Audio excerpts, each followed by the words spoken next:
In a world that is increasingly tumultuous, we raise questions of the moral fabric of humanity.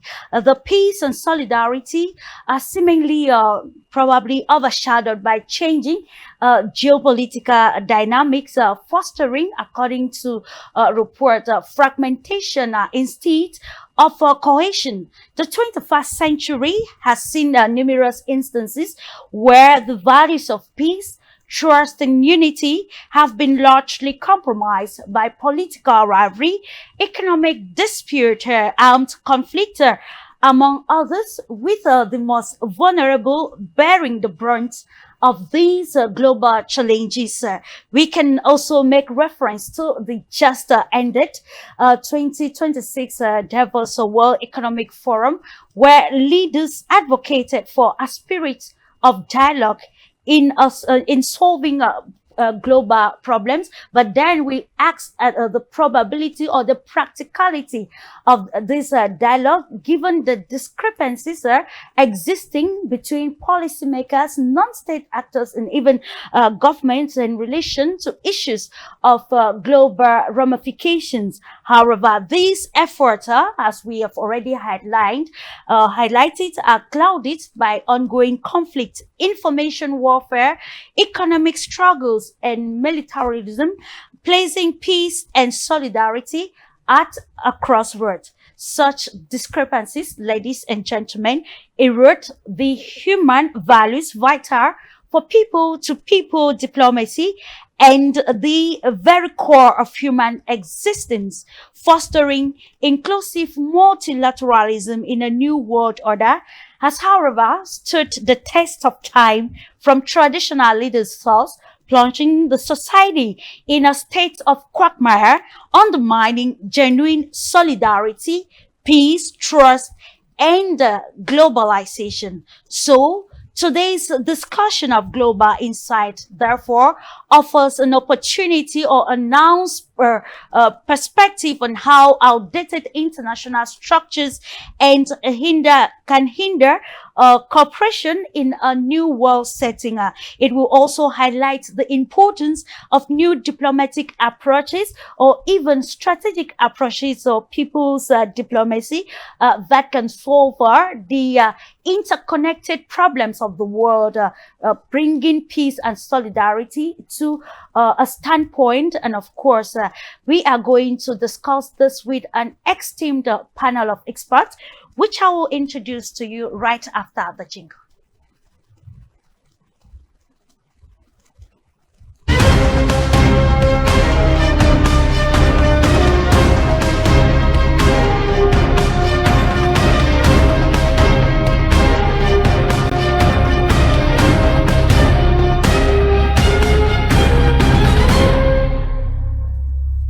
Welcome back. If you are just tuning in, you're onto your Pan-African television, Pan-African media.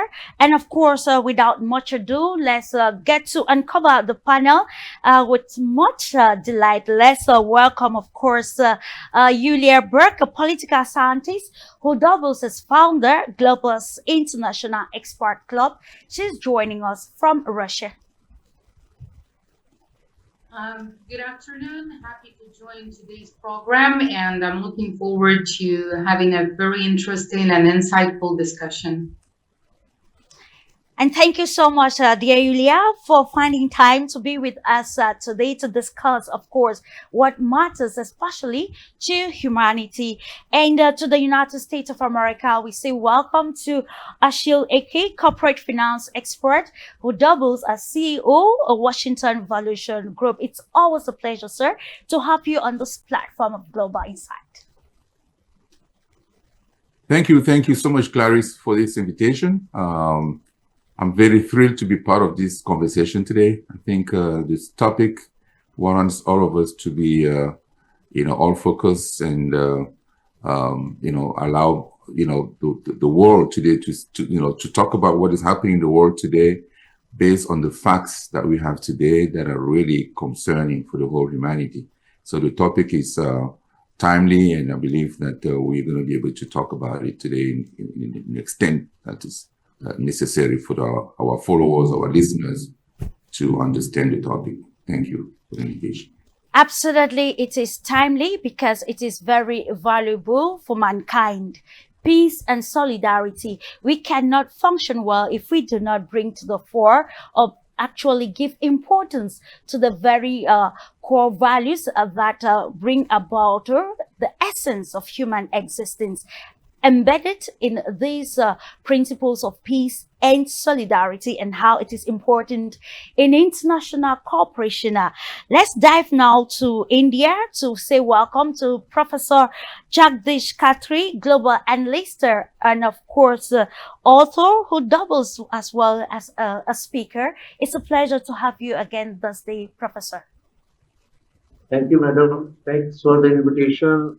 It's always a pleasure and privilege to be a part of this platform and keep learning from esteemed experts.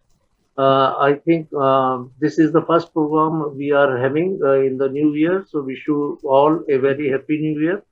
And the main thing is that since long we have had several discussions concerning the era of new emerging world order.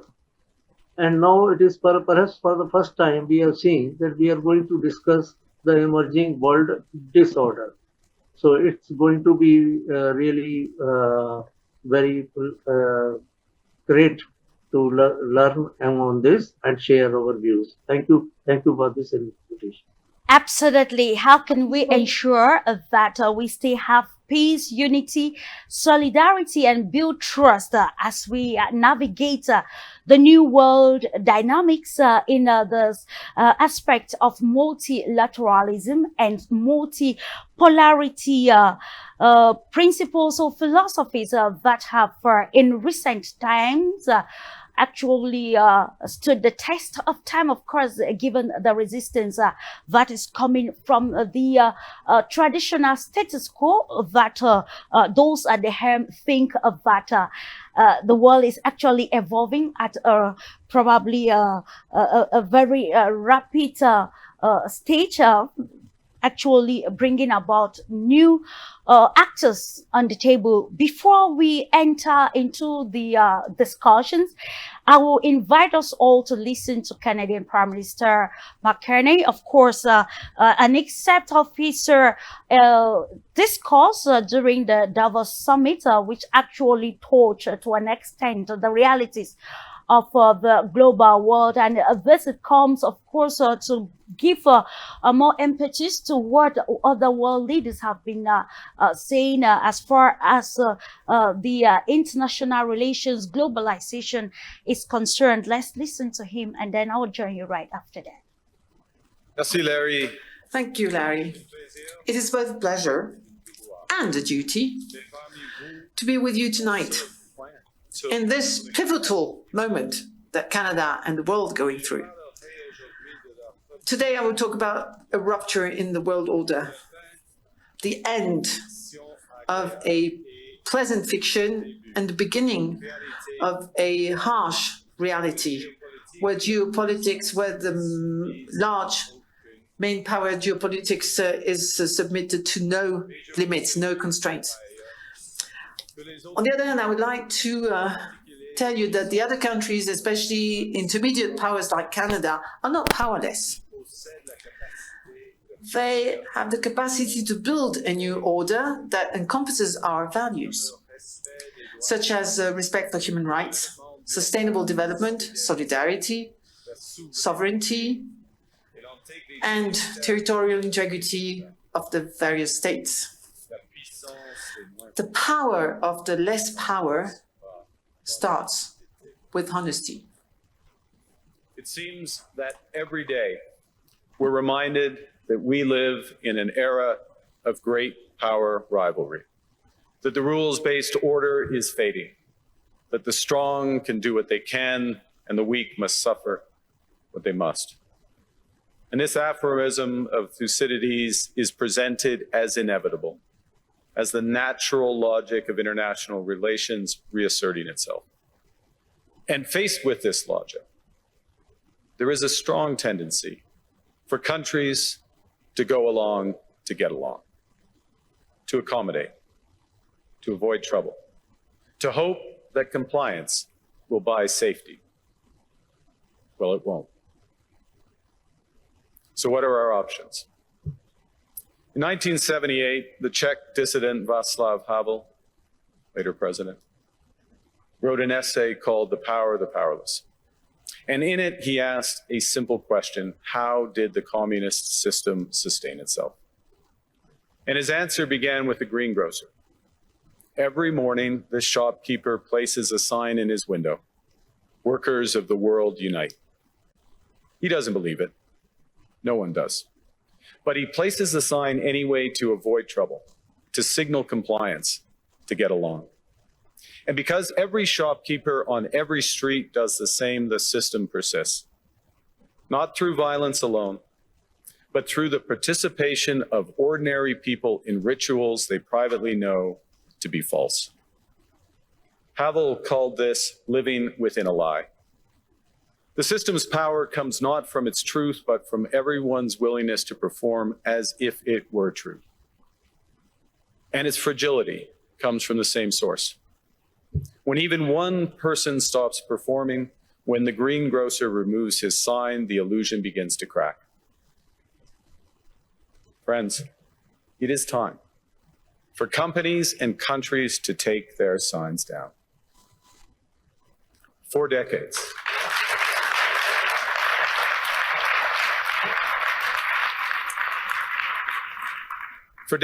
countries like Canada prospered under what we called the rules-based international order. We joined its institutions, we praised its principles, we benefited from its predictability. And because of that, we could pursue values-based foreign policies under its protection. We knew the story of the international rules-based order was partially false, that the strongest would exempt themselves when convenient, that trade rules were enforced asymmetrically. And we knew that international law applied with varying rigor depending on the identity of the accused or the victim. This fiction was useful, and American hegemony in particular helped provide public goods, open sea lanes, a stable financial system, collective security, and support for frameworks for resolving disputes. So we placed the sign in the window. We participated in the rituals, and we largely avoided calling out the gaps between rhetoric and reality. This bargain no longer works. Let me be direct. We are in the midst of a rupture, not a transition. Over the past 2 decades, a series of crises in finance, health, energy, and geopolitics have laid bare the risks of extreme global integration. But more recently, great powers have begun using economic integration as weapons. Tariffs as leverage, financial infrastructure as coercion, supply chains as vulnerabilities to be exploited. You cannot live within the lie of mutual benefit through integration when integration becomes the source of your subordination. The multilateral institutions on which the middle powers have relied, the WTO, the UN, the COP, the architecture, the very architecture of collective problem solving are under threat. And as a result, many countries are drawing the same conclusions, that they must develop greater strategic autonomy in energy, food, critical minerals, in finance and supply chains. And this impulse is understandable. A country that can't feed itself, fuel itself, or defend itself has few options. When the rules no longer protect you, you must protect yourself. Indeed, when the rules can no longer protect you, you must protect yourself. And then how can we do this under the principle of peace and solidarity to give again meaning to globalization, which some pundits think that has already lost its cause.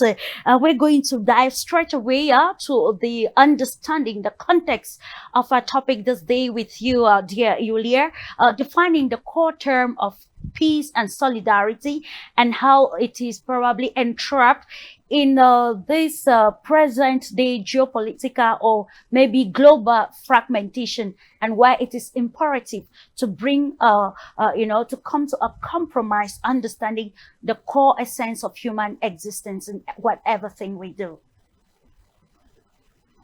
Well, we see right now that the world is changing rapidly, and we see that the gap between the generations is growing also because we have a completely different information environment. We have a completely different way of learning, and we have a completely different path for development of cognitive skills. So now that we're going through a period of turbulence, the issue of preservation of values, or the definition of the values that could be uniting and laying the foundation for constructive future, is becoming more and more topical, because we see now that given the fact that the social networks are all over the place, and for the young generation, they are becoming the main source of information, and the social networks are easily catching, let's say, attention and enforcing the trends that sometimes can be very controversial, and other issues related to the development of social networks, artificial intelligence, and all of the tools that are supposed to be making life easier. Um, we see that sometimes they're playing quite a tricky role when the younger generation is not, in some cases, capable of analyzing information, keeping many things in mind simultaneously in order to be able to come to certain conclusions. When reading a book becomes a challenge, and when a lot of young people are addressing artificial intelligence to get ready to take answers, we might be seeing that it's easier to get the minds tricked into various kinds of paradigms that are aimed at, let's say, misusing or abusing the power, misusing or abusing the resources given to the ones in power, and let's say, making a lot of people follow misleading paths. Unfortunately, we're seeing now that geopolitics are becoming more and more absurd. To a great extent, the shows that are regularly staged by the President of the United States, Donald Trump, they're getting more and more attention, but at the same time, it's discrediting the international law. It's discrediting the principles that used to be key for international relations. And when people from any, let's say, niche are seeing that, so there are less and less of stability islands to be focused on. So this period of time implies major transformation in terms of how society is shaped and how international relations are shaped. And in this case, as we always say, the very key and the very core is to have a stable moral compass and a backbone to be able to carry constructive values through, regardless of the chaos at many occasions happening at the global arena and in local environments. Not diverting from the core values. How can we shape society or reshape society in a very tumultuous society or world? In the same perspective with you, Professor Jagdish, we are very conversant that the unipolar world is decaying, and of course it is meeting resistance from traditional actors.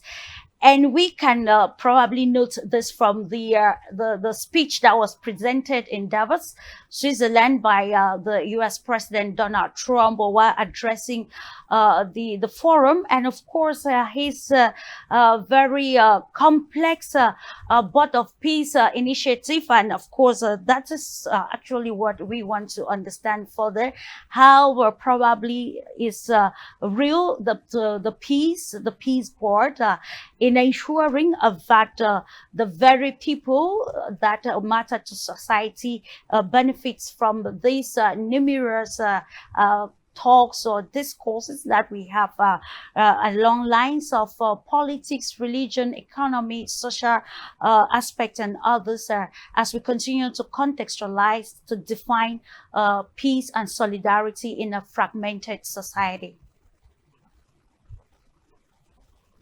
Thank you, madam. I would like to call this era as that we are passing through now as an era of Trumpian turbulence, causing a great world disorder and trying to bypass the rule-based framework that has been in operation since long under UNO. And there are attempts to again reassert the US hegemony and might is right kind of mentality. And the kind of earlier it used to be in a subtle way, but now it is being practiced in an arrogant and unapologetic way that I can take whatever I want. And the rules being shown are that a piece of land is the price for peace at land. Follow me or I will swallow you. So this kind of arrogance is being thrust upon others. And I am surprised that so many countries are just falling in line. I have become a great fan of Canadian PM Mark Carney sir after listening to his speech multiple times. I mean, I never expected a Western ally of the US would lay down manifesto for the future world in such an elaborate way, which he has done so. And it's really an eye opener for all who are so-called middle order that he said. I remember the words of Che Guevara, the great revolutionary, who said that I have seen the graves of people who did not struggle for the fear of getting dead, and now they are dead themselves. So I think all nations must reconsider their stand and come together to restrict this habit of the might is right kind of mentality. This is my initial. Thank you so much, Professor Jagdish. As we continue to navigate this topic for today, peace and solidarity masked by global fragmentation. If you are just tuning in, this is Global Insider production of Globals on the Pan-African media, continuing to bring about issues that matter to humanity in the same perspective as we listen in the excerpts of Mark Carney and other probably stakeholders who must have make their voices heard, especially on the decisions taken by global leaders, which directly have severe human impacts on the especially the vulnerable society. We discover that a whole lot of aspects have been weaponized, even peace and solidarity itself. So we'd love to have your own perspective of this topic, dear Achille Eke, as we continue to contextualize it. Thank you, Clarice. Well, we live in an age of paradox today. We are more connected than ever, economically, technologically, across borders and cultures. Yet, we've never been more divided. Leaders speak of unity. Corporations pledge solidarity. Social media connects billions. But beneath this polished surface, a world quietly fracturing along old and new fault lines, geopolitical rivalries, economic inequality, misinformation, and identity-driven politics, all this is happening. Here's the core problem. Peace today is declared, but rarely practiced. True solidarity demands shared sacrifice and policy alignment. Instead, what we see is competing agendas dressed up as cooperation. Look at the evidence. The US-China tech war, energy weaponization after Ukraine, nations abandoning globalization for protectionism. These aren't minor disagreements. They are fundamental reorientations away from the cooperative framework that supposedly binds us together. And technology, rather than building solidarity, it deepens division. Social media projects empathy on a global scale, but algorithms actually push us into echo chambers. We see selective compassion playing out in real time. The world mobilizes for one crisis, ignores another. Our solidarity remains conditional, politicized, strategic. Even our institutions are failing. The United Nations, the World Trade Organization, these were built to secure peace. Today, they are in crisis. When consensus collapses, might and money dictate outcomes. And yet, we continue the performance, summits, declarations, initiatives, the language of peace masking the reality of fragmentation. But here is what gives me hope. Beneath the fragmentation, real solidarity is emerging from the ground up, not from governments or corporations, but from movements, from civic action, from people committed to tangible cooperation over empty rhetoric. The question for us today is simple. Are we content to accept peace as performance, or do we demand something more authentic? Solidarity rooted in justice, not convenience. That's what I believe must be pursued. Thank you. So much for that, Achille Ekia. Of course, very pertinent questions asked as to what we can denote as the right definition of peace and solidarity. If we can add trust in this present global dynamics that we see, interest actually coming first, and this and more we continue to unveil on this edition. But then I will invite us to listen to Donald Trump at this moment. We probably won't get anything unless I decide to use excessive strength and force, where we would be, frankly, unstoppable. But I won't do that.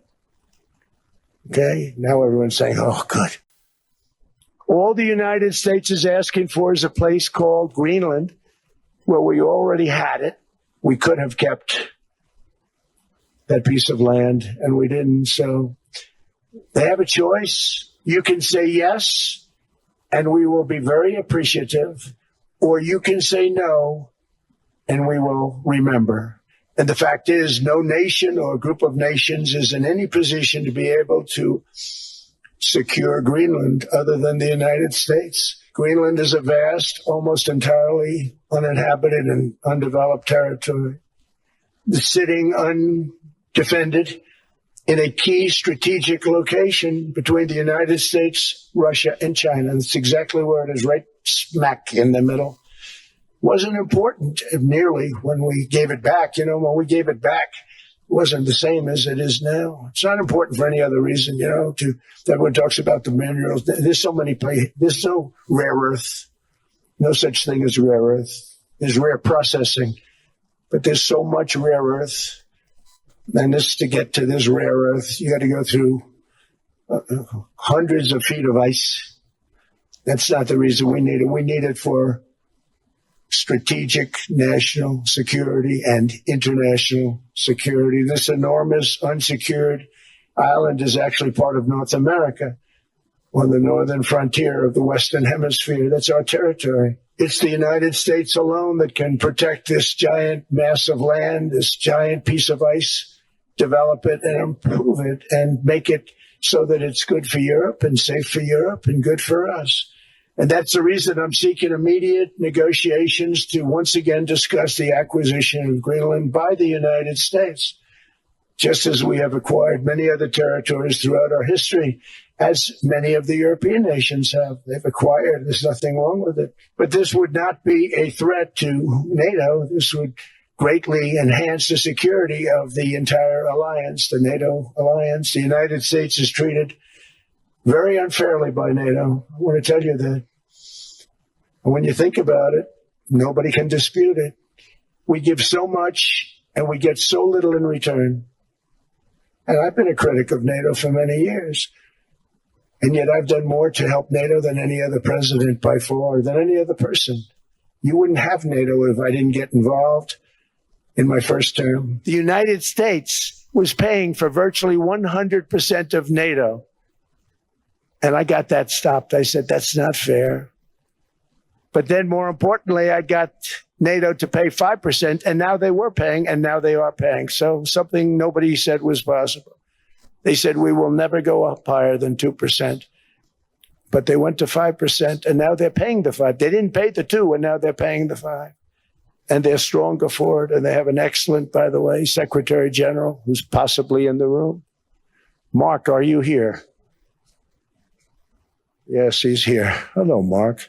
Venezuela has been an amazing place for so many years, but then they went bad with their policies. 20 years ago, it was a great country, and now it's got problems, but we're helping them. And those 50 million barrels, we're going to be splitting up with them, and they'll be making more money than they've made in a long time. Venezuela is going to do fantastically well. We appreciate all of the cooperation we've been giving. We've been giving great cooperation. Once the attack ended, and they said, let's make a deal.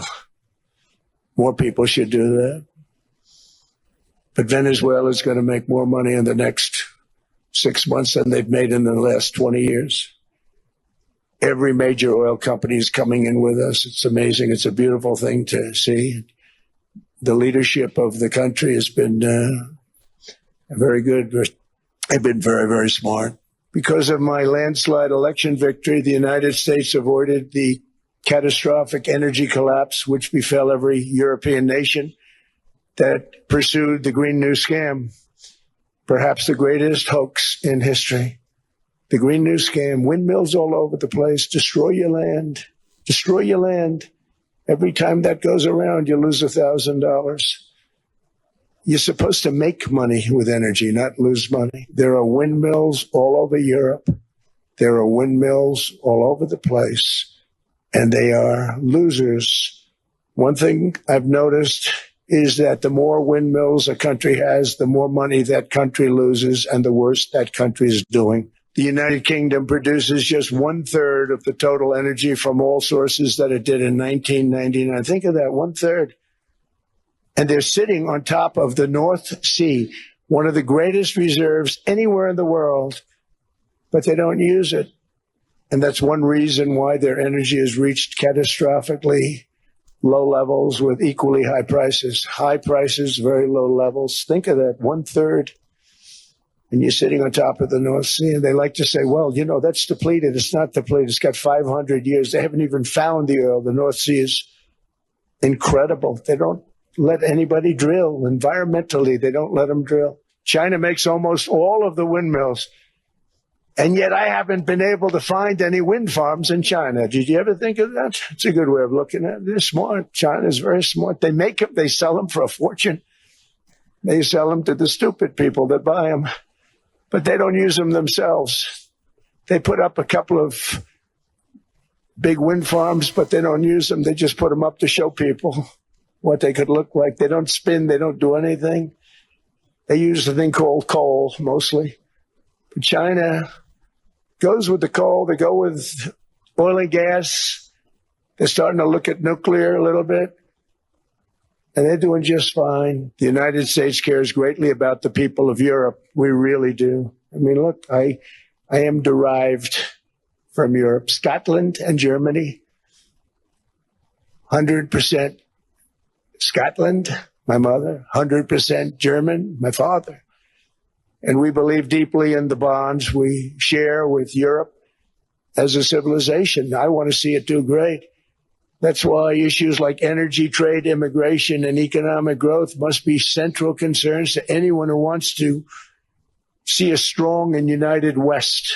For national and international security, and to keep our very energetic and dangerous potential enemies at bay, is this land on which we're going to build the greatest golden dome ever built. We're building a golden dome that's going to, just by its very nature, going to be defending Canada. Canada gets a lot of...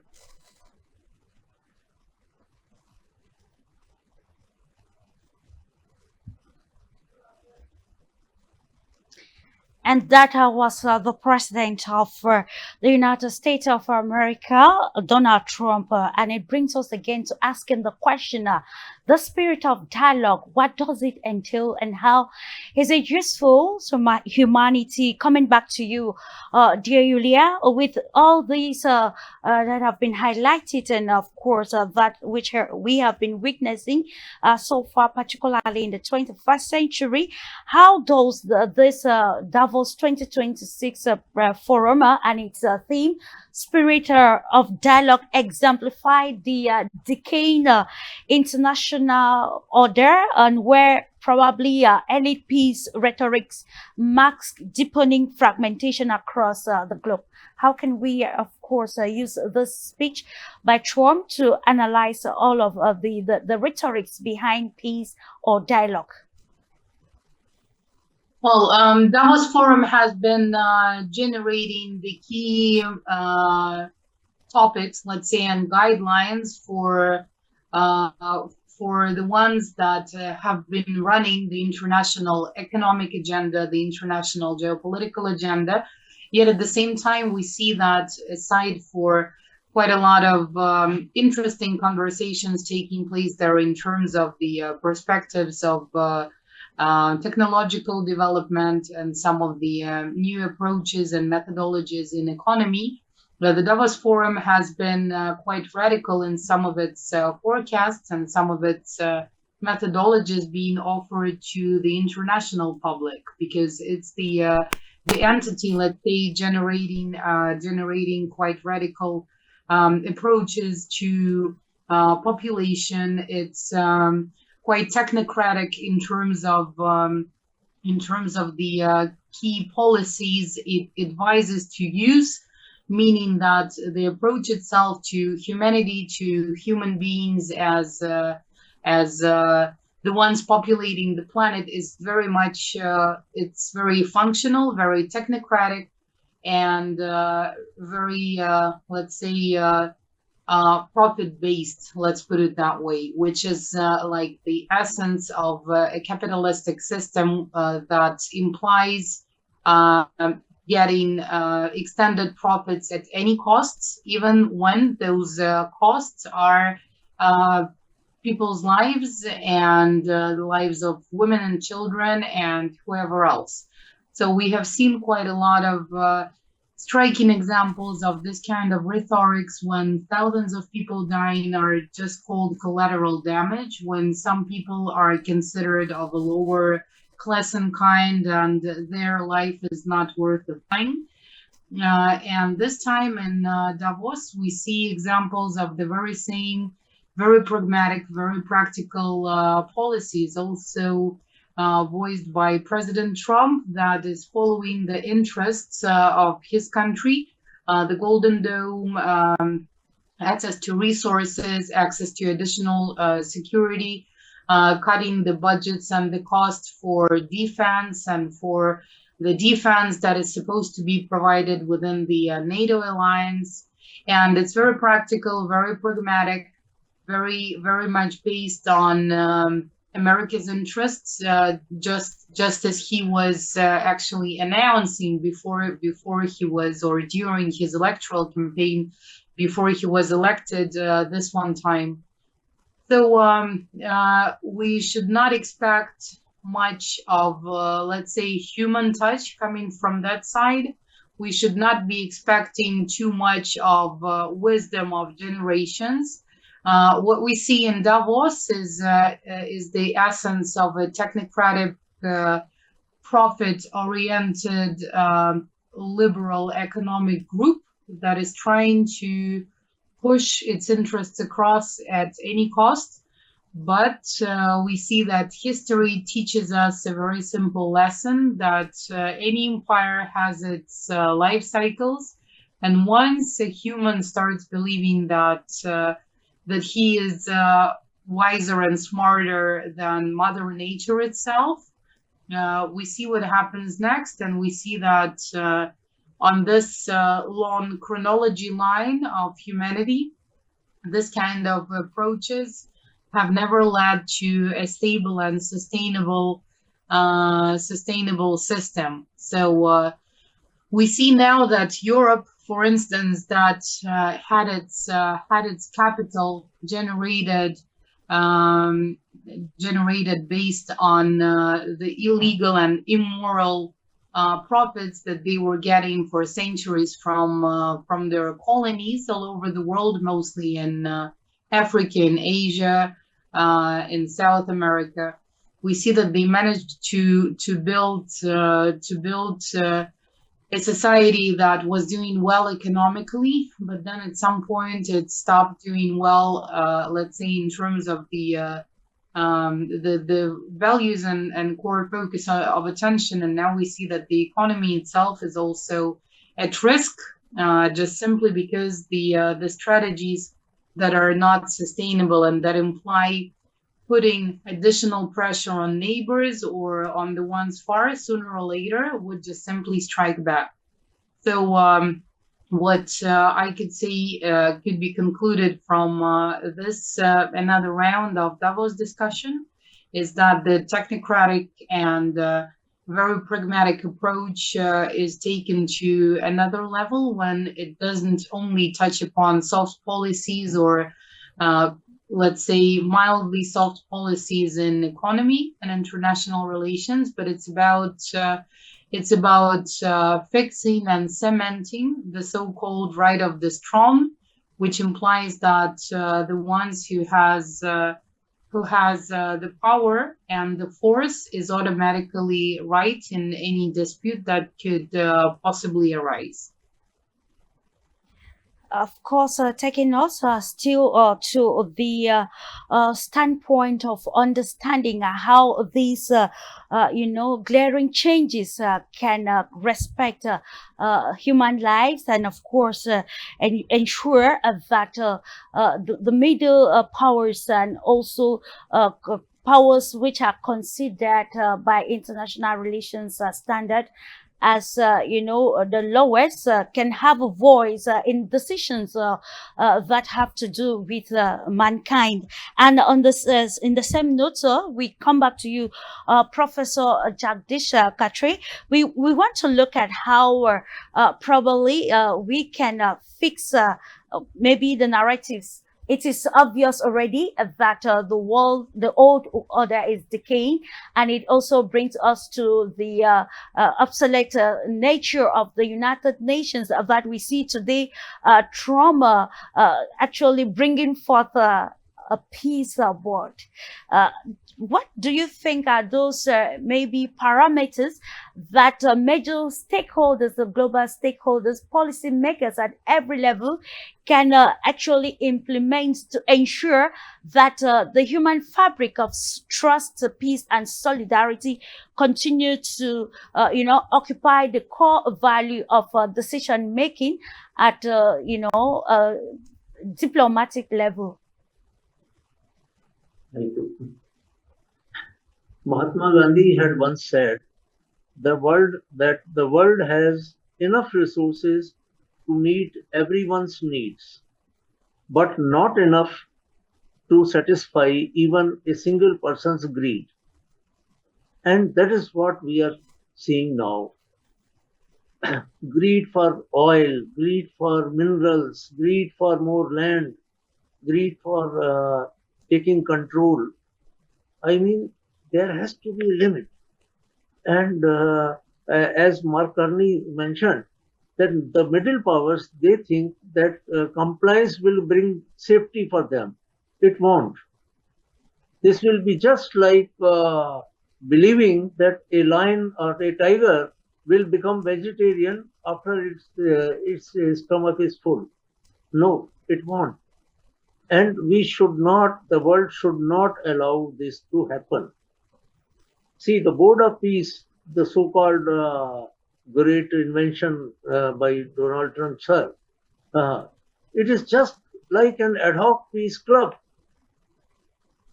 It's just like any club which is subscription-based, invitations only membership.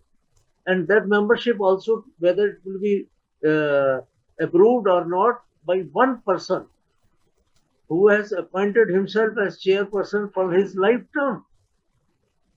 Nowhere it happens. And it is just a mockery of international systems so far that we have. Maybe United Nations may not have been successful in solving all the problems, but it was a rule-based, international law-based organization where every nation had a voice and a collective decision making was done, not a personality-based organization where all the decisions will be taken at the discretion of one person. Now, who can guarantee that it will be for Gaja only? And why should other countries pay $1 billion each for a membership of a club? Who destroyed Gaza first? It was Israel, supported with weapons from America. You destroy something and then ask everybody to contribute to rebuild it and turn it into a tourist place. I mean, it is simply defies logic. This Board of Peace, if this experiment becomes successful, which I am doubtful it won't be, because you see, just yesterday when Mark Carney exploded at Davos, the invitation to Canada was again withdrawn from Board of Peace. So there is no scope for any disagreement, dissent, or even any consultations.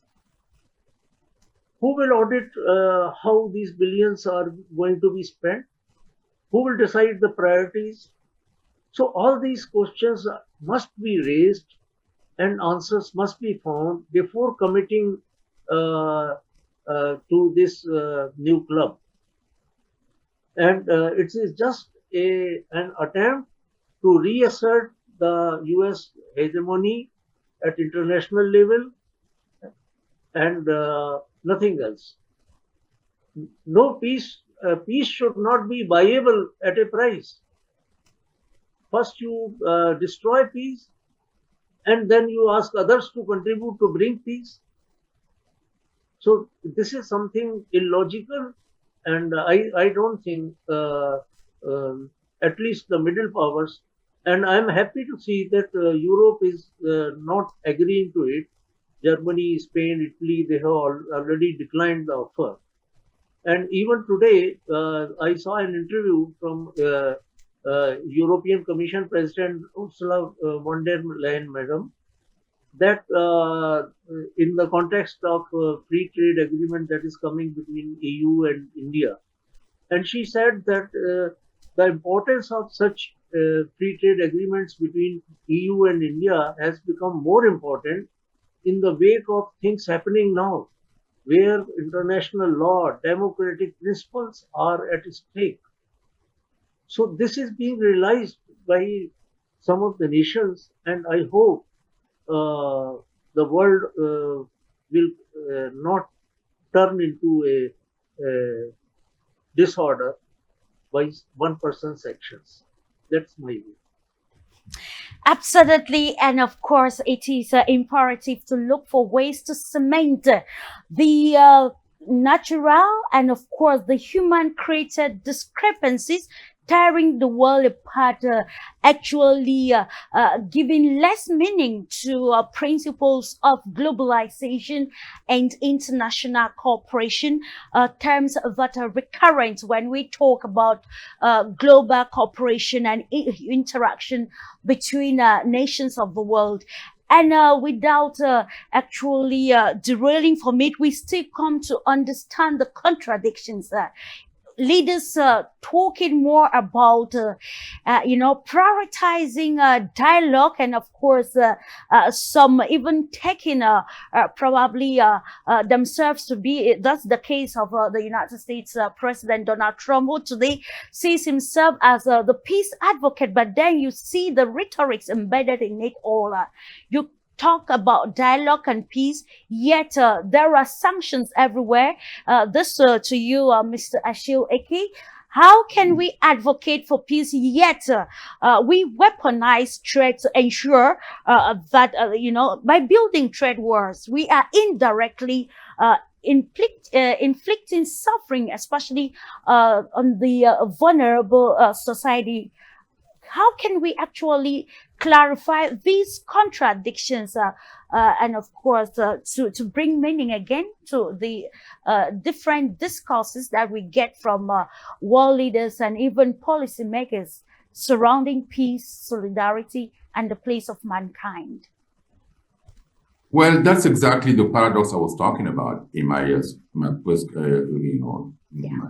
when I spoke earlier. There are people who are talking about peace, peace, peace all the time, but in fact, on the ground, they're the one propagating wars, divisions.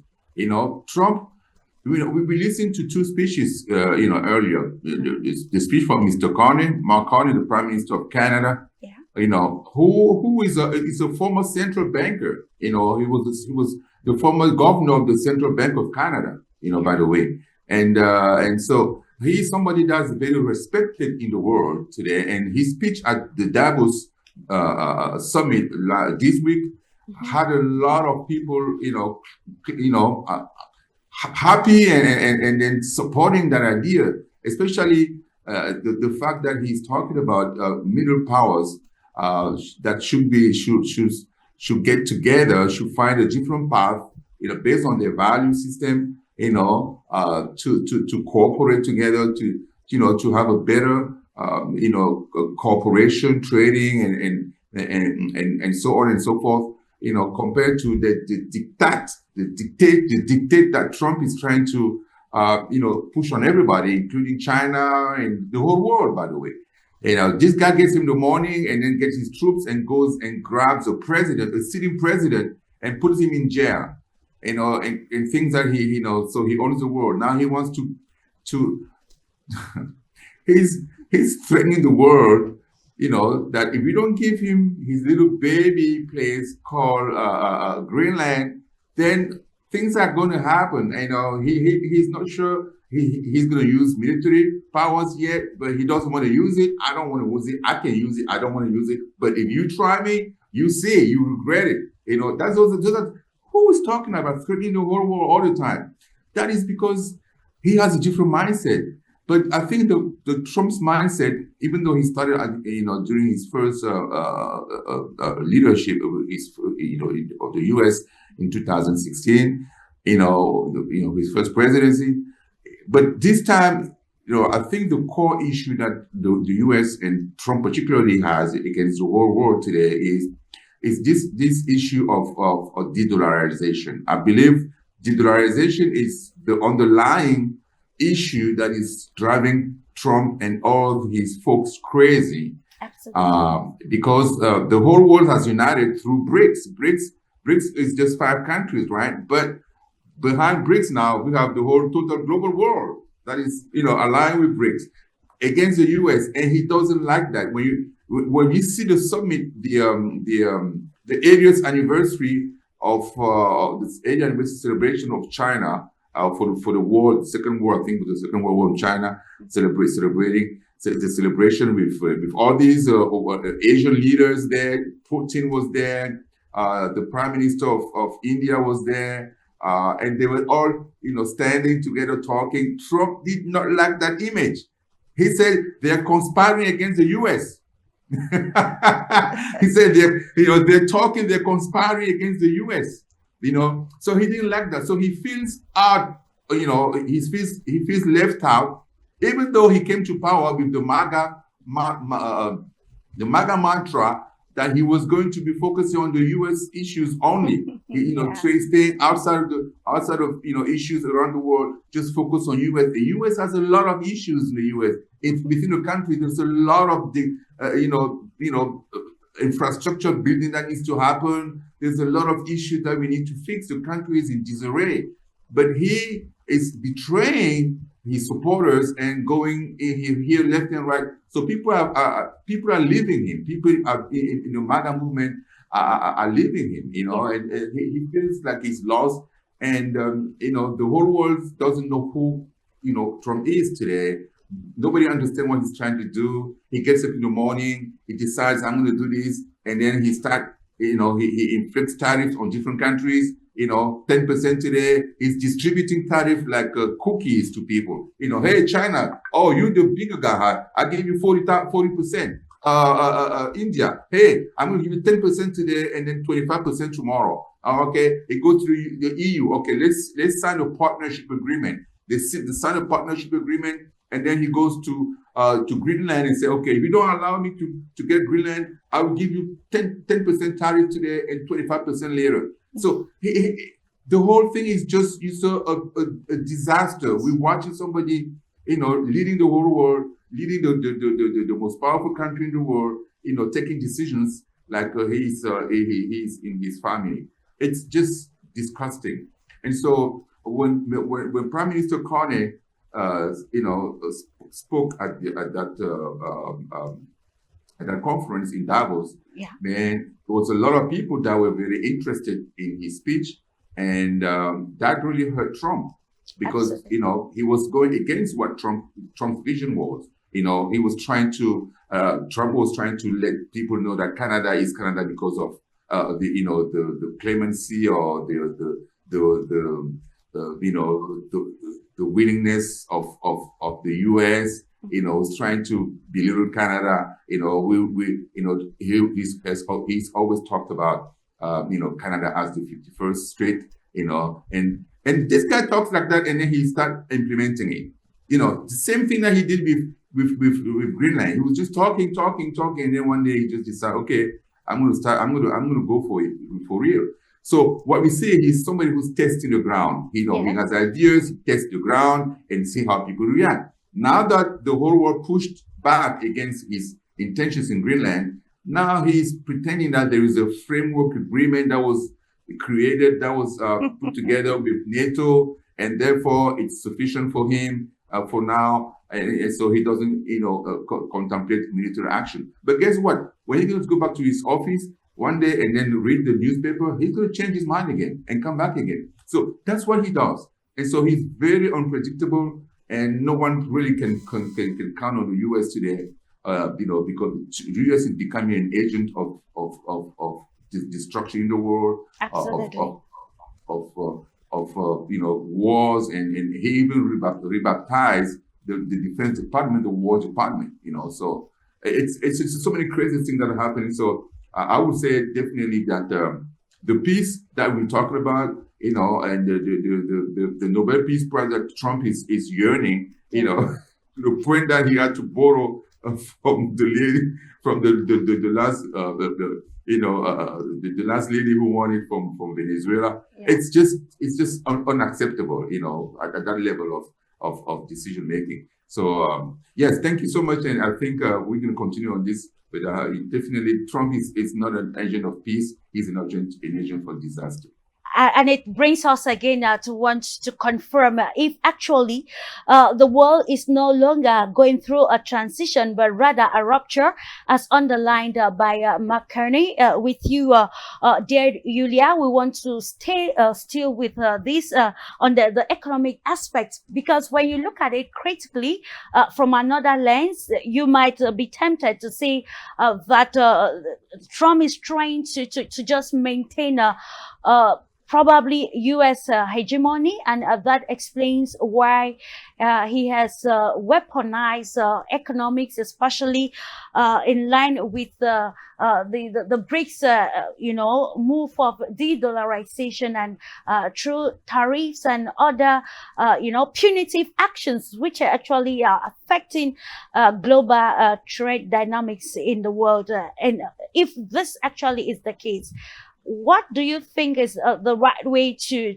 probably respond to this by other state actors to probably stop the world from entering that period of rupture, but then see us in a more drastic transition leading to a well-defined world? Well, I think that Trump and most of his statements are to be taken in a very pragmatic and down-to-earth sense. Yeah. Because we have already seen, even during his first term, that he's a king of epotage. He's a king of raising the bets and the stakes as high as possible. Mm-hmm. But then actually what comes down and what unfolds is some kind of let's say middle scenario. So there has been quite a lot of escalations that he had raised, and quite a lot of very striking and loud statements that he was making. But in the first place, he's a businessman that has a very pragmatic approach. So it is possible to negotiate with him. Mm-hmm. It is possible to have deals with him. And we have already seen that a lot of his proclamations are just aimed at terrifying, shocking, and making sure that his opponent is in a weak position, while he is in a strong position that sometimes is exaggerated to a great extent at the beginning. So that allows him, if he started the negotiation from a low level, he probably wouldn't have reached that middle position that he reaches when he starts from the top and goes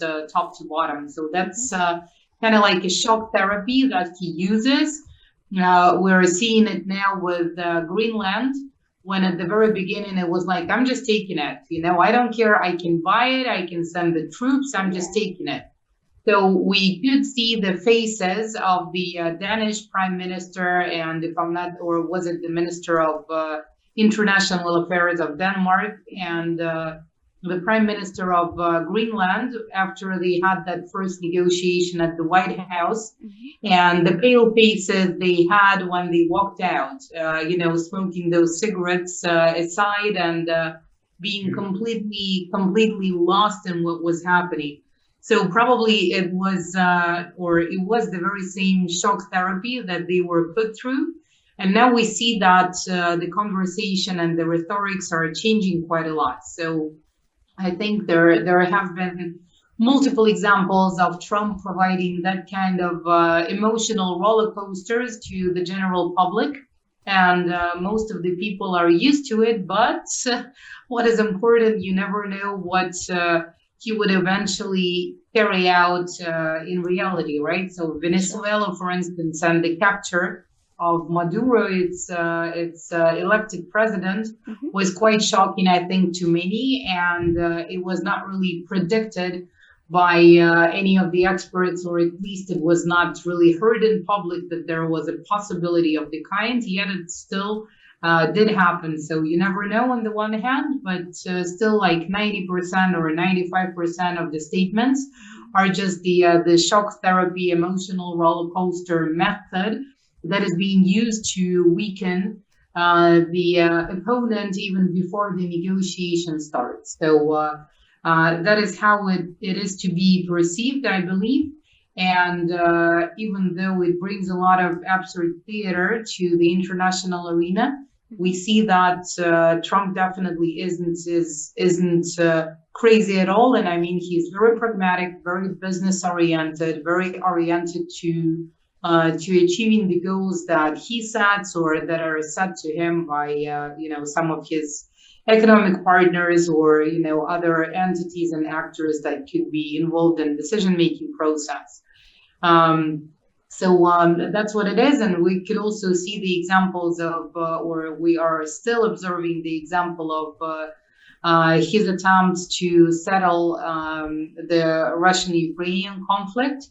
And what he said would take 24 hours to settle is still not really coming to an end. Yet there is much more movement towards some kind of a peace deal than we could see in Biden's time, let's say. And we see that something realistic is coming out, which also indicates that, Trump, at least as a negotiation partner and as a pragmatic settler, is much more, let's say, open to conversation than the European leaders that have taken the warmonger position without any attempts to kind of move from their position in order to consider the interests of the other parties involved. Absolutely, it's about considering the interest of other authorities or other parties involved in the world. And we can say, of course, that when there is peace at the upper level, then eventually there will be peace and solidarity at the lower level.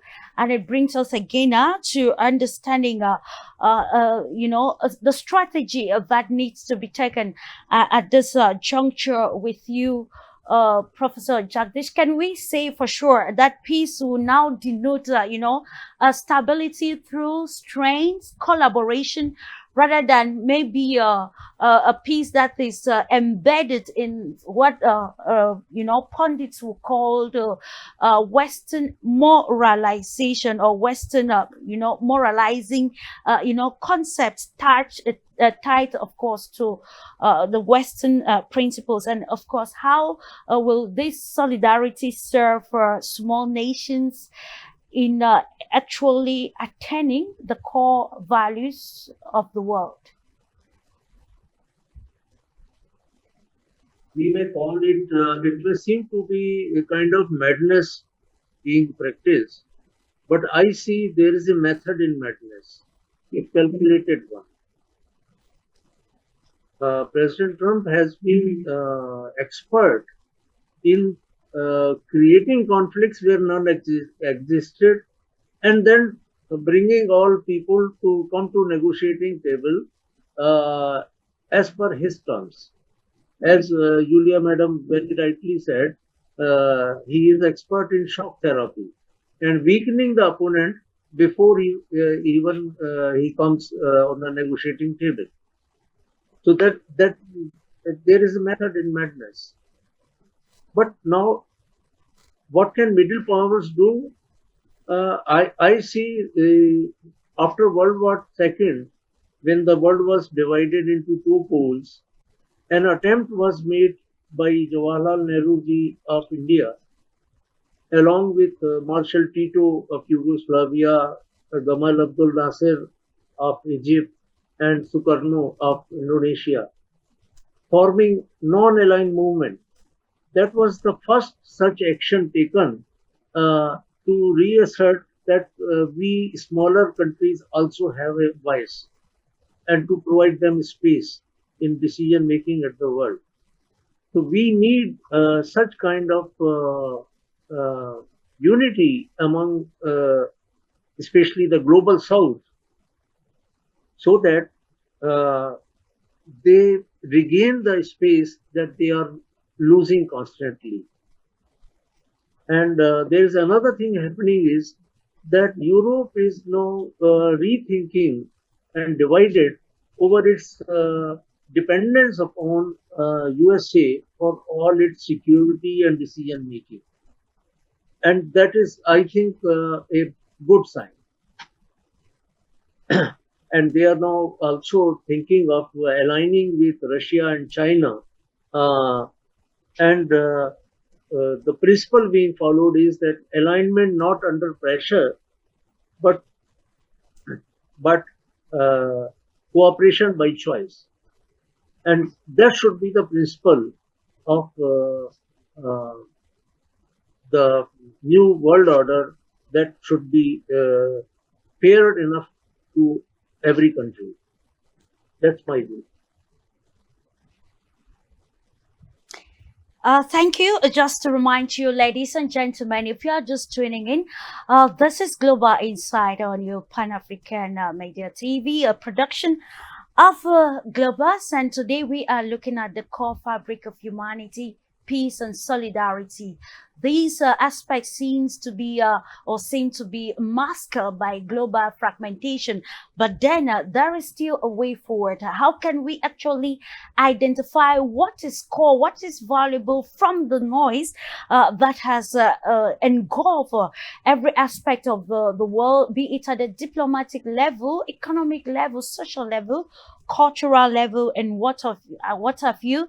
As we continue to give meaning to the new realities of the world, we continue to analyze, to exchange, knowledge on what is very pertinent or imperative to mark the new trajectory that the world is taking, given that change is the only constant. So it is imperative to look for those strategies or principles that will align with the new realities of the world. And without much ado, we come back to you, Achille Eke. We want to look at it now from the African perspective. We see as the changes are happening drastically, we also see countries taking drastic decisions. And, the United States is an example, and probably China, Russia, other nations that, of course, redefining, procedures to ensure that they are ready for probably the uncertainty that is coming ahead.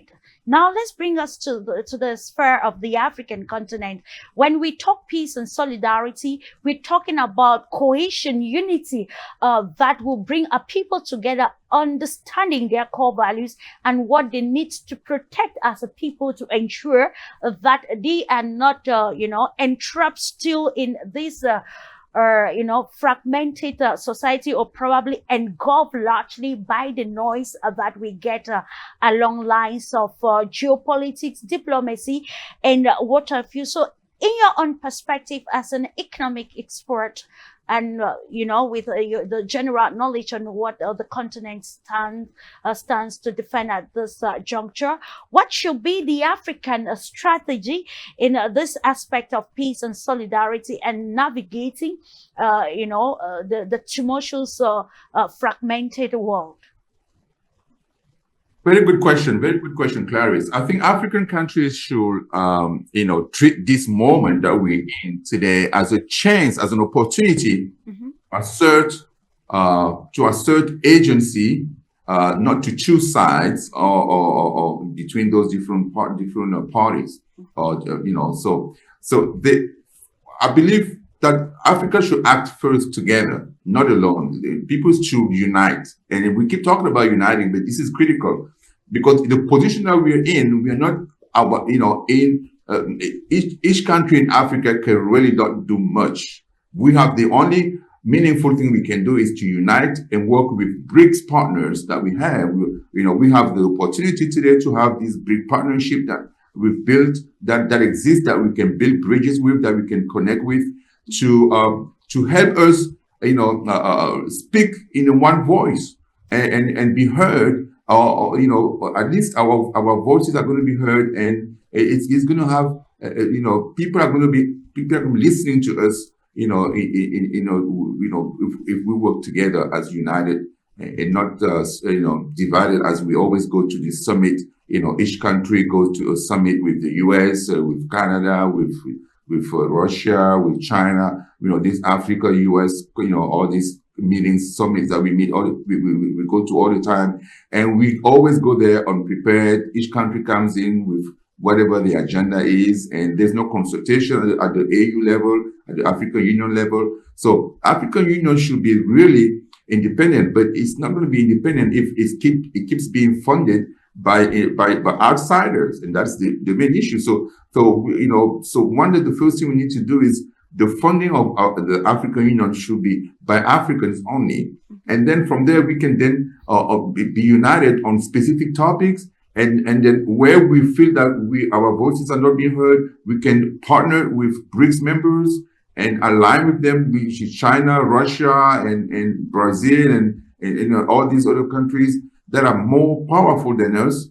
that allow African people to be able to speak so that they can get heard. Okay.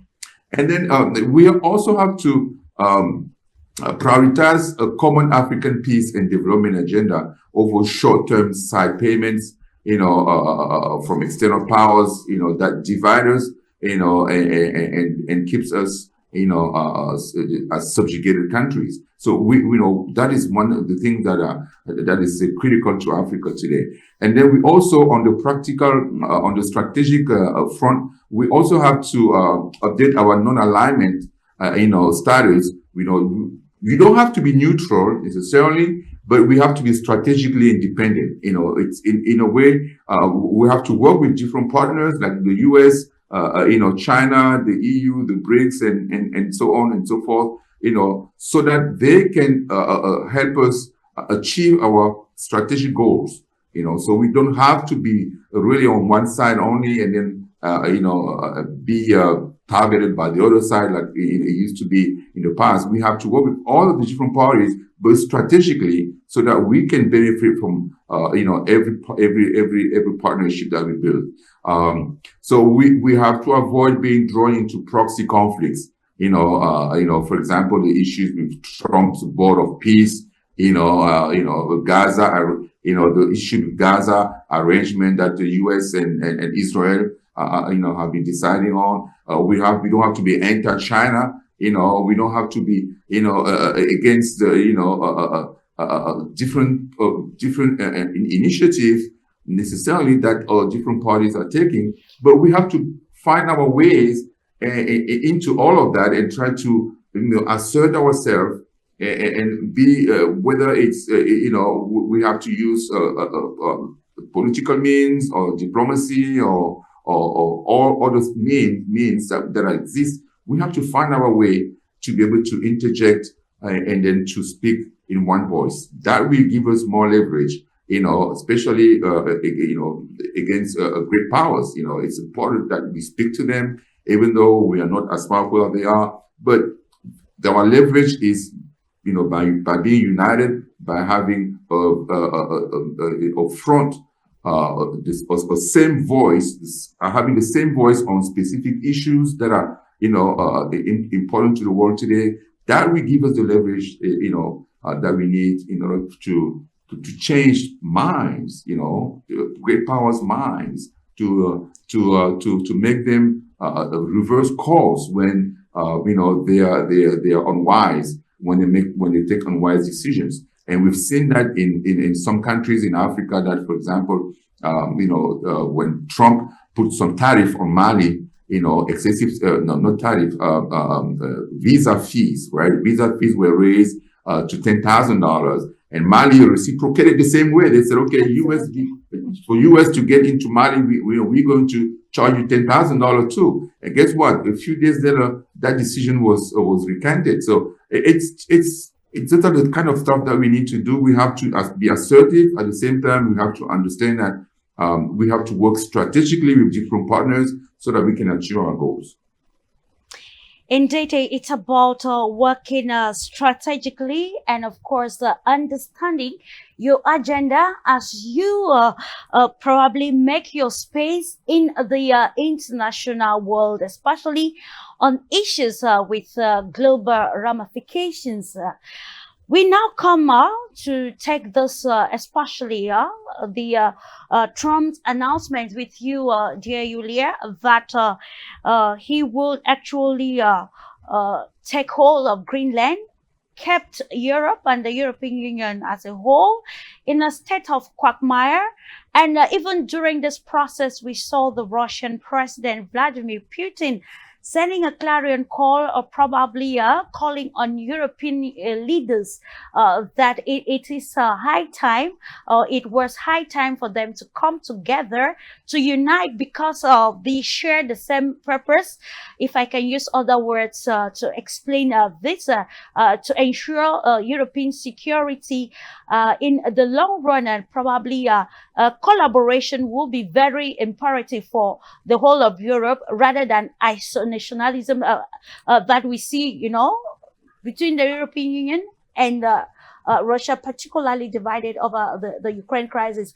But then the status quo of the probably the agenda of the Greenland has actually put the US and NATO and the EU and other countries at somehow loggerheads. But then this brings us again to understanding the importance of regional cooperation and solidarity, and even peace and unity, to ensure a more coordinated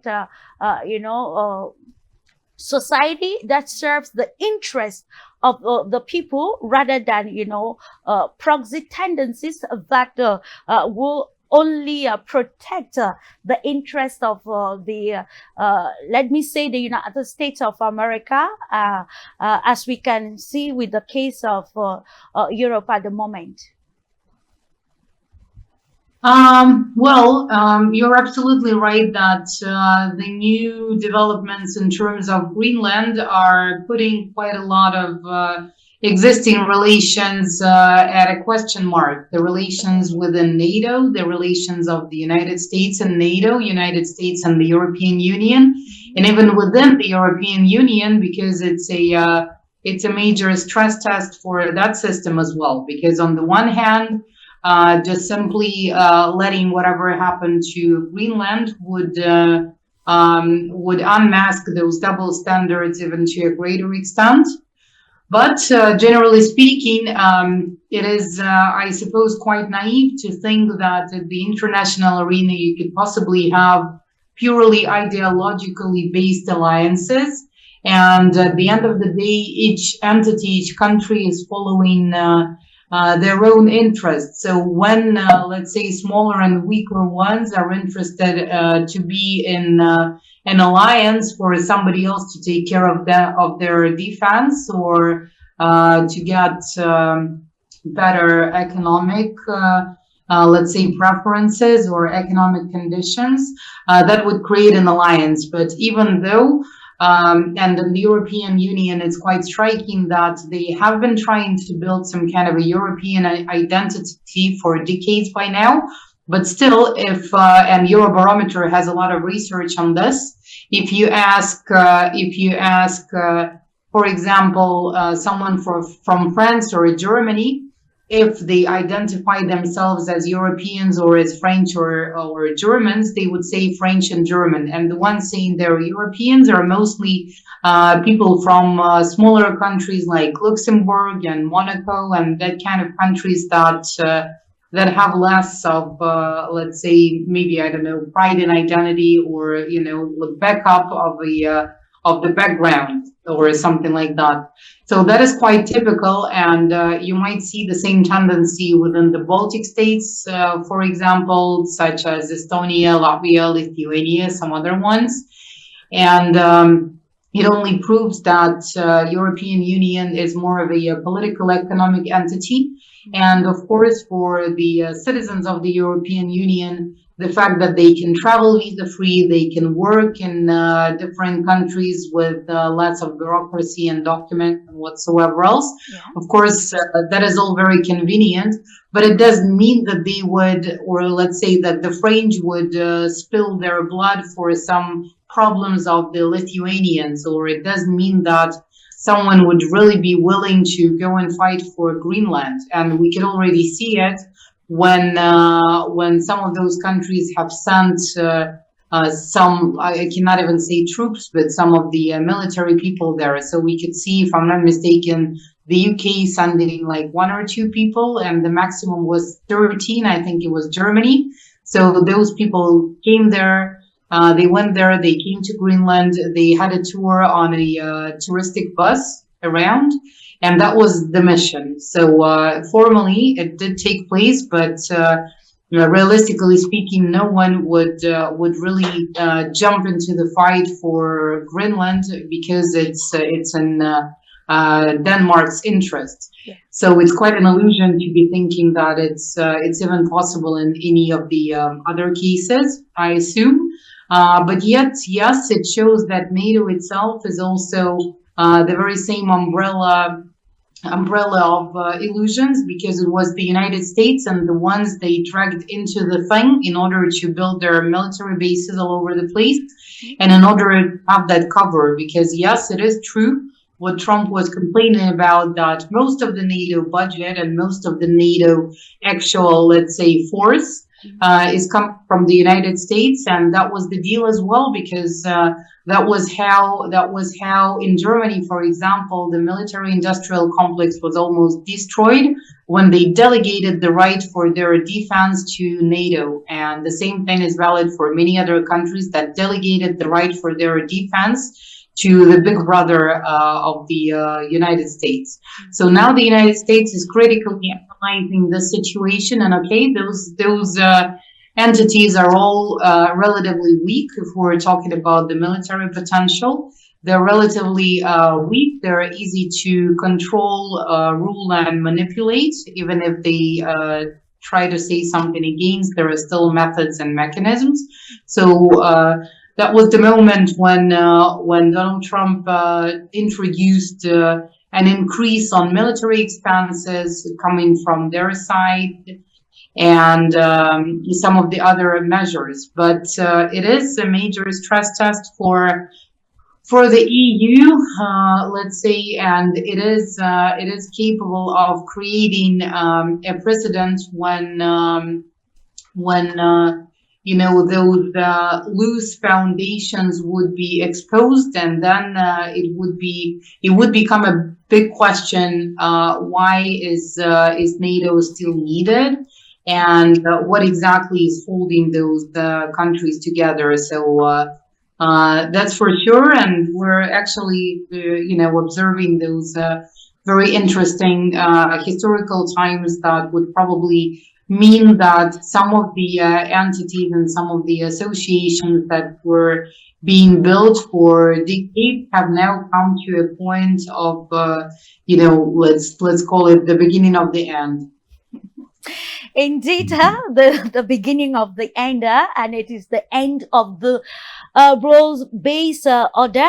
And with you, Professor Jagdish, we are looking at peace and solidarity embedded in the principle or the philosophy of globalization, which according to many people, it's losing its course, especially as there's a whole lot of uncertainty in line with international cooperation. So we continue to look at, how we can probably, in the new dynamics, still give meaning or new definitions to global terms to make them more pragmatic or practical with the realities of the world, rather than being rhetorical in its core meaning, if we want to look at its existence or importance in the dawn of times. Yeah. As Canadian PM suggested, that the new order should be based on principled pragmatism, while most countries, they are trying to be pragmatic, leaving the principles. And that is where you become vulnerable to the hegemony of Western powers. So, you see, basically, if we see what was globalization's idea, it was to be having a borderless world where things can move, products can move, people can move, ideas can move without any borders from one place to another. Manpower can move, skills can move. And that served its purpose in initial 2 decades of globalization. I see all these activities that is happening now, and even in last 1 or 2 decades that is happening, starting with Brexit and Donald Trump's first presidency also. That the idea was to again bring back the anti-globalization sentiments, wherein America first or make America great again kind of things were floated. And same thing was echoed in some other parts of the world also as an anti-globalization sentiments. Now this Board of Peace that is being floated is also an idea to kill multipolarity that was taking shape and again bring back the world to unipolar or at most bipolar situation where desires and discretion of the mighty are more important than any international law. So all this is going against the spirit of globalization and multipolarity, and these attempts must be opposed by joining together of the smaller countries, especially in the global south, and making their voice heard in shaping the new agenda of the world order.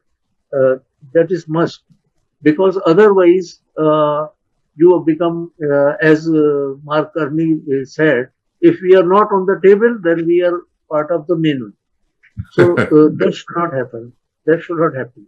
And that is where unity and solidarity among like-minded smaller nations, middle powers, are must. And that is what should be attempted to by the leaders.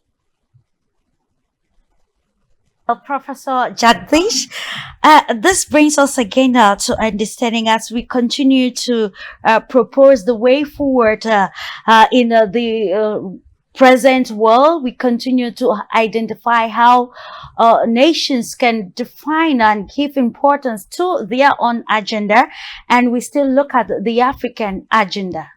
You know, when you look at the revolution taking place in the Sahel region, it's a revolution that was applauded across the continent and even beyond. But then we see resistance and how this is actually causing peace and solidarity in the region and across the African continent because of proxy tendencies and, of course, the resistance of this total liberation of the state. And now, given that it is now clear, without some sort of blasphemy, Ashil Eki, countries are just defining and protecting their interests. And that explains why the US is everywhere. Under Donald Trump, we saw him in Venezuela. He's been in the Middle East. He's been threatening Greenland and elsewhere just because he wants resources, particularly petrol or oil, for the United States to ensure that there is sustainability or probably, enough materials that are needed, rare earth minerals for the production of, vehicles or batteries, as was noted 2 years ago by the State Department urging the U.S. to ensure strategic relationships with the African continent to be able to get these resources.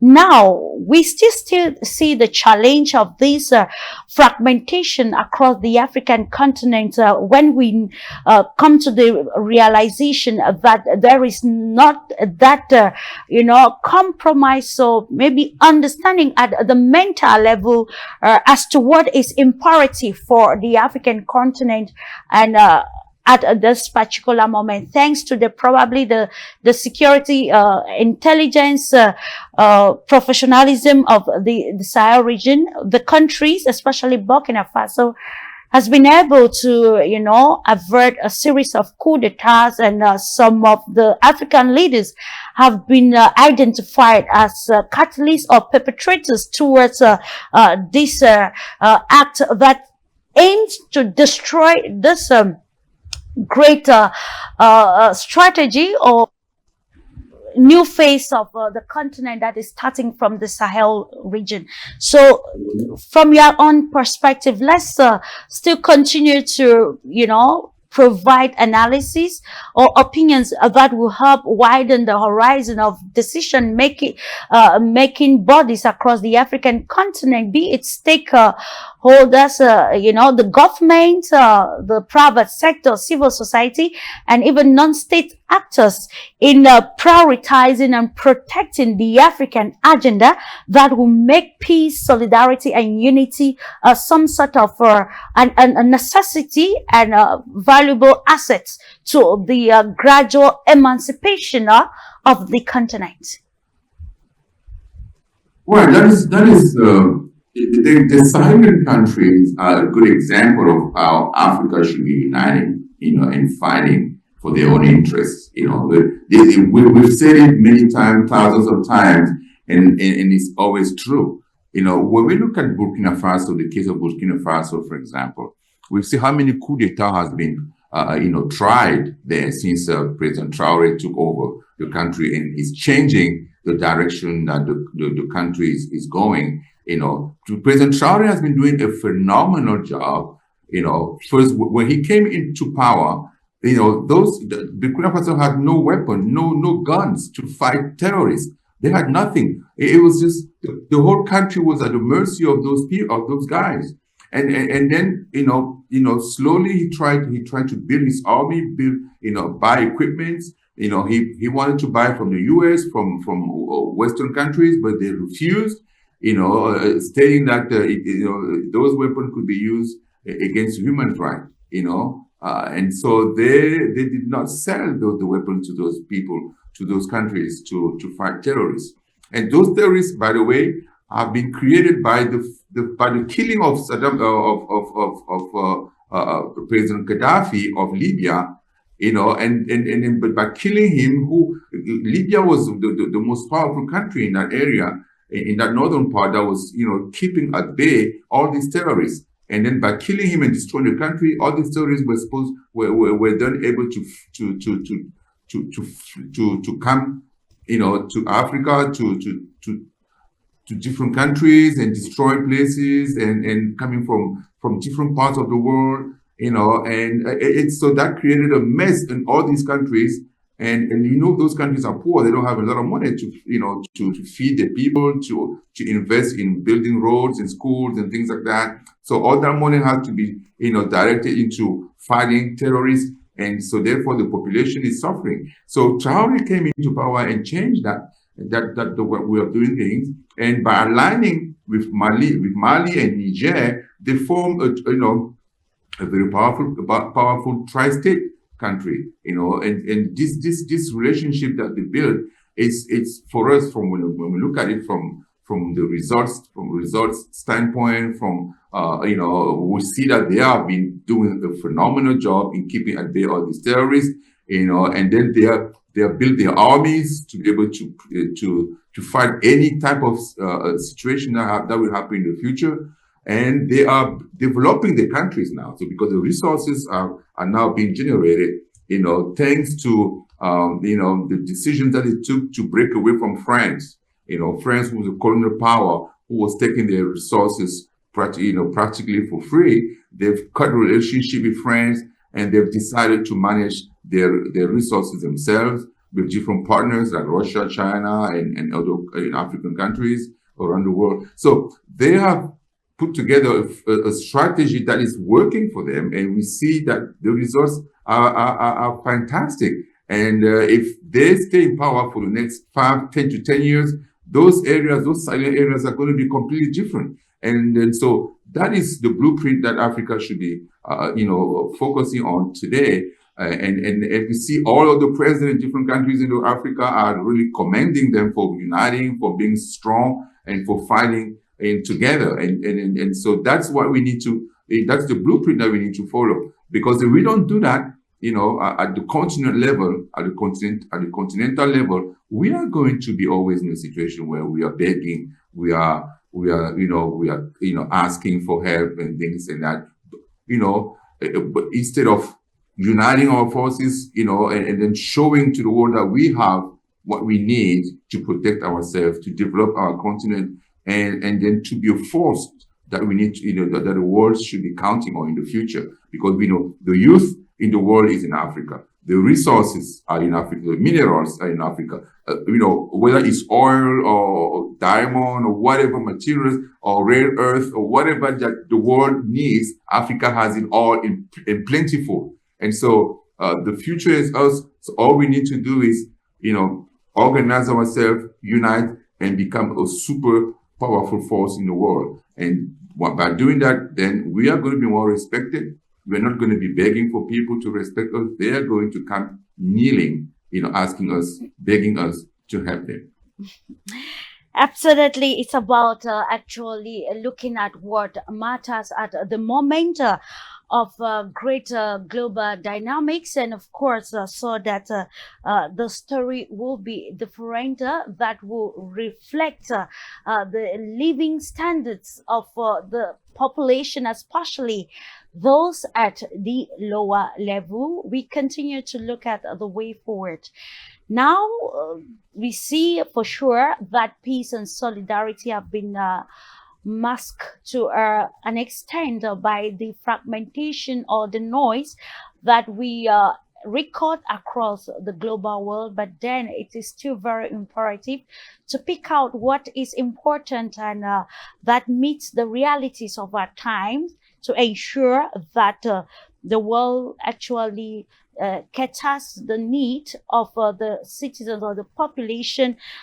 It serves especially a clarion call for policymakers at the World Trade Organization, the International Monetary Fund, the European Union, and the BRICS, and other global organizations, especially the United Nations, that is actually losing its space in ensuring that the world doesn't probably take a disastrous trajectory that will only serve the interest of a collective few.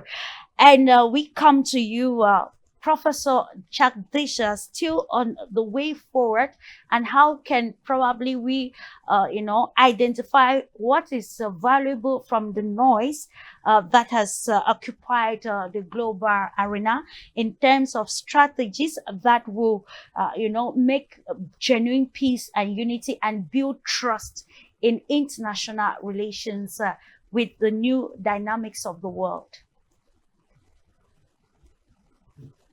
I think whenever there is a challenge, there is an opportunity also to refix the things, to review and redo the thinking.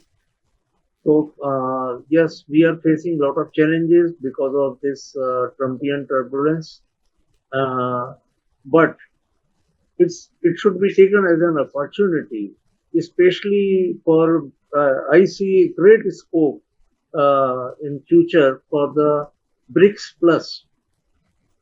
They can shape the agenda and force the Western powers to listen to them.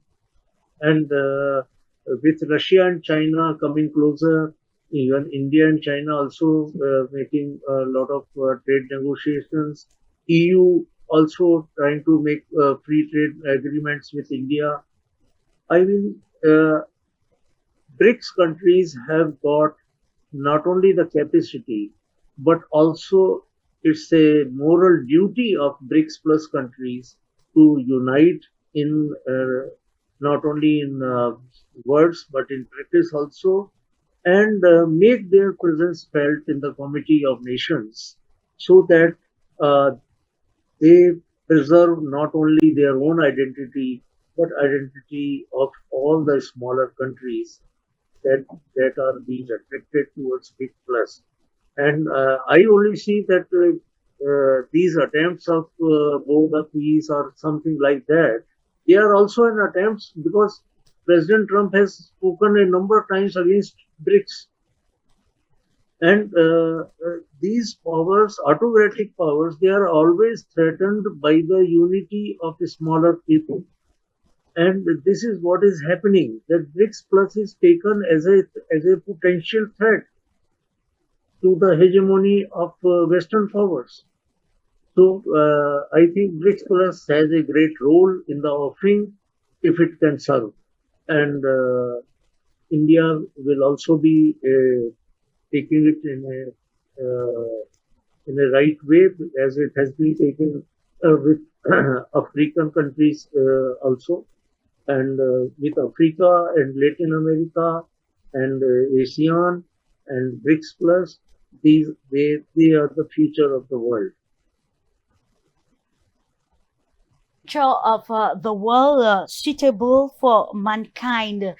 We continue to actually bridge the gap with you, dear Yulia, concluding a statement that will probably conclude our topic for discussion this day: peace, unity, peace, solidarity, masked by global fragmentation. And of course, what in your own perspective for the recommendations or probably practical parameters that will meet the realities on the ground, especially on aspects that have to do with international relations, to ensure genuine solidarity that will build trust and collaboration among nations of the world, since of course the world is interconnected and we need each other. Well, I think what's happening now is contributing to a more constructive dialogue, even though at the moment we're going through extremes. So what I mean by that is that Trump is not playing those games of democracy and bringing universal values across the globe, but he's keeping it very straightforward. Like with Venezuela, we need oil. With Greenland, we need to put our bases and the Golden Dome and whatsoever else. And I think it's a good thing for further development, because we're not playing games anymore, but we're keeping it real, and we're not trying to hide one thing behind another, saying that we're trying to bring democracy across. Yet at the same time, definitely this transition could have been done in a much more, let's say, smooth way. So the only thing that could be highlighted here is that the harsh truth is better than the sweet lies. And if that is contributing to creation of a more open dialogue at the international arena, it's definitely a good thing, because there has been quite a lot of hypocrisy, quite a lot of let's say, twists in the logic, and quite a significant gap between the actions taken and the rhetoric that those actions were wrapped in. So I think for maintaining peace and stability, what is essential is, number one, to be considering the actual interests and the realistic, the true motives of the parties involved, and then to establish the dialogue. Because in that method that is used by Trump, so he's being open and honest, not because he wants to be open and honest, but because with the right of the force, he can afford whatsoever, right? So this is not a healthy logic, yet it has some of the positive side effects, right? So, given this, when the masks fall off, it's easier to go for a constructive dialogue, which should definitely be based on considering the interests of other parties, because sooner or later, anyway, that would play its role. And if we're thinking strategically in terms of how to arrange and organize international relations for humanity itself to be benefiting, not just some specific actors during a specific period of time, then we should be considering long-term strategies, long-term interests, and long-term mechanisms that would be really sustainable and that wouldn't be based on let's say one party being able to afford anything and other parties being able just to be silent and accept. Absolutely, yeah. Reconsidering the precepts of international relations that will benefit humanity and give meaning to the coexistence of human life. I love that, of course, which brings us, of course, to why we continue to foster dialogue that will ensure people-to-people diplomacy and ensure that we live, freely in peace and unity, of course, encompassing also trust in any aspect of the world. We round off with you, Achille Eki. What do you think? Especially from the economic perspective, it's often said that when you have the economic prowess, you can make decisions, or you can create influence that can affect even the core moral fabric of humanity, as we probably culminate at today's discussion of torch on peace, solidarity, unity, which are largely masked by the noise in the world, or probably global fragmentation. Well, fragmentation and global growth is something that we need to discuss more, because this issue of rising tariffs, and I was just reading on my phone that President Trump says he will impose a 100% tariff on all Canadian goods and products if Canada makes a trade deal with China. So I don't. so we see fragmentation. This is what we're talking about here. Absolutely. Somebody using his power is to try to subjugate the whole world, and threatening 100% tariff on a country like Canada if they have a partnership deal with Russia, with China, and at the same time trying to leveraging the same type of tariffs on Canada again. So it's just unacceptable what Trump is doing. And so therefore fragmentation is going to necessarily happen.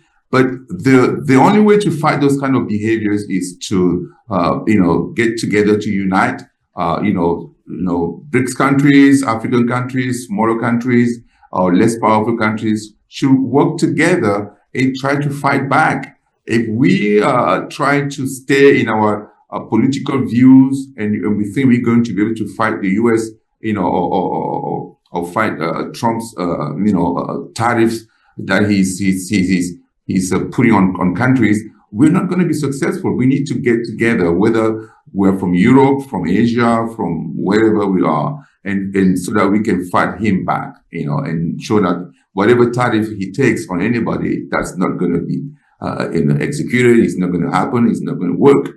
And that's the only way, only language that people like Trump understand. Mm-hmm. So from the economic standpoint, I believe that is one thing that we need to work on in the future. The whole world has to work on trying to push back on those tariffs, those sanctions, mm-hmm. and then and structures like the IMF, the World Bank, and all these structures that are working for US.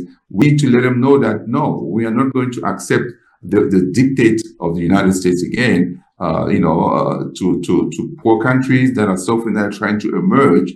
and that are always being sucked in by those programs that they come in our countries and decide to see, to buy our countries, to buy all the tools that are needed in order to be sovereign countries. They buy all these resources. They buy all these companies that are successful because they want to control, our country. So we don't have that independence that we're looking for. So on the economic front, I think that is the main issue that we need to work on. Unite to fight against tariffs and all the sanctions that are being imposed on other on countries by the U.S. and for the African people and the other countries, work together to make sure that they can protect their independence and make sure that they have the opportunity to work for their own people, for the good of their people, not for financial aid, all these financial organizations that come to us and lecture us, but by lecturing us, they are putting us in jeopardy. Indeed, and of course, to attend all of these, there is need to revisit or to go back to the drawing board, to revisit the principles or the guiding principles of international relations that will now include even middle countries and other countries considered to be at the lower level, to also probably serve the interest of humanity and not that of just a collective fear, as I was underlined. And it is on this note, ladies and gentlemen, that we've come to the end of today's edition of our program that focused on peace, solidarity, masked by global fragmentation. And we see that the reality is that the world is taking a different dimension and the trajectory is changing. But then how can we ensure sustainable dialogues that will probably give also importance to the human fabric of life, of course, guided in principles of peace, solidarity, unity, to give meaning to the very core existence of humanity. And of course, it is on this note that I will draw the curtains while wishing you all a splendid weekend as you stay in the company of programs on the Pan-African media. Just stay well and see you in another edition of, or probably on another edition of Global Insight, brought to you always by Globus. Bye-bye. Bye-bye. Thank you, madam. Thank you. Thank you. Thank you, Thank you, Julia. Julia. Sir. Thank you, Thank you, Professor. Julia, madam. Mhm. This program is brought to you by Globus.